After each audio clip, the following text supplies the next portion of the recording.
Shut up and sit down.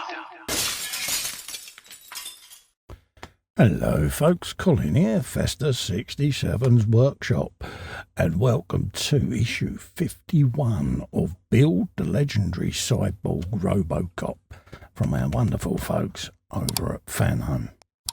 Now if you'd like to grab this and build this along with me, head over to this link here. It's in the description below.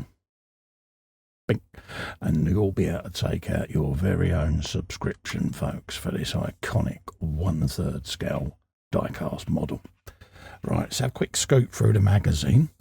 This is the history of ROBOCOP section, as you can see, folks. ROBOCOP in transition, it says there. More history there. There's the data file for the Japanese connection. This is our list of parts that we've got today, which is for the waist part 1. You've got lumber joints and things like that, so we're going to be putting that together today, folks. Okay, again, it's the usual 2-cup scenario there, so make sure you orientate them correctly.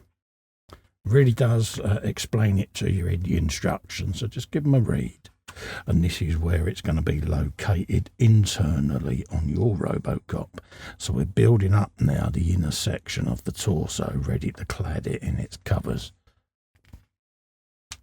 Next up, you've got the EU's laws of robots. Yes, there's now 3 laws, and now there are 9, basically. Yes, there's lots of legislation going on now as to where the evolution of robotics is going, because it's getting very, very technical now out there. And this is part of the 100 years of robots.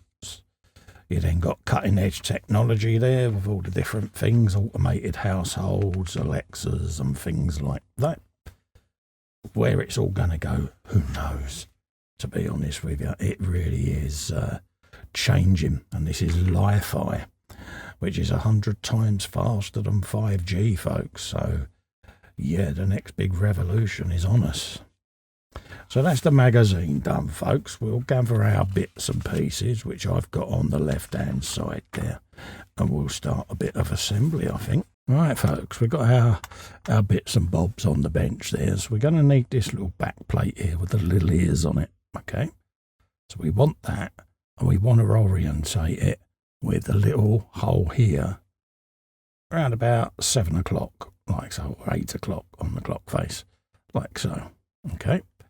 And then we want to get our little cups, put the smaller one inside the larger one, just like so, like we normally do. And then these are going to sit just in there like so. Okay, next up we want our big ball and socket, which is going to sit against them 2 cups just like so.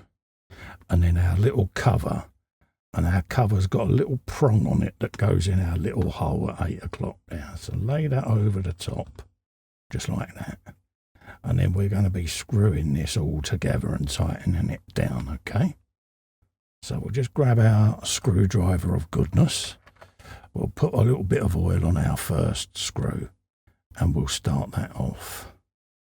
Now, I'm not going to fully tighten it until all the others are in, folks, okay? There's a reason for that, which is I like to try to get the screws to start leveling off as best as I can, okay? So starting off with the prong, just touching where it needs to live.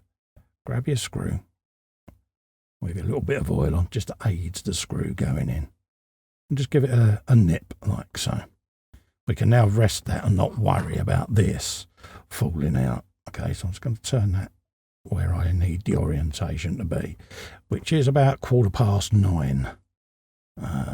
If you was looking at it, here's a clock face. Dab of oil there, and I'm going diagonal. Okay.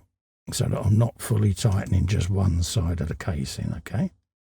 So I'm going to go diagonal, and then I'll bring the casing so that it's nearly touching, folks, okay? And then do the same with the other screws. Just like so. And it's pretty much in the instructions giving you the impression that the case is going to be fully tightened. So I'm going to line that back up so it's 100% where it needs to be. And then I'll fully tighten it as per the instructions. You can use your ears as a guide to make sure you're getting it as level as you can, okay? But mine's a little bit off, so we'll just give it a tweakykins, like so. And then we can go around and we'll home all of them. Because don't forget, you've got the weight of the torso bearing down on this, so it will move once you've got the model in situ, okay? Let's grab our last screw. Pop that in there. And then we can assemble that one now fully as well. And all I'm doing is I'm nipping these up just so that they nip the inside face of where the screw goes in, and that's it. I'm not over tightening them, I'm just nipping them up like that. And that's all we want. Just put a smaller screwdriver in there. There you go. So that's where we're at today. That's what you've got. This is your little joint that goes up in the torso there, folks. So keep hold of that, because we're going to be attaching this to another section in the next issue, folks, okay? So don't forget, if you want to grab this RoboCop for yourself and build along with me, head over to this link all the way along there, okay? Pop. That'll take you to the Fanhome website. There's a clickable link below. Also, to do me a favour, folks, if you'd just consider clicking that little fester in the corner there and subscribing to my YouTube channel, that really helps me out massively. I'm immensely grateful. Also, whilst you're there, just give that little bell a ring. That will give you notifications of this and any other content that comes up on the channel, folks. Okay? So until the next time, thank you so much for coming in and keeping me company. I'll see you on the next one. Stay safe and well. Bye-bye.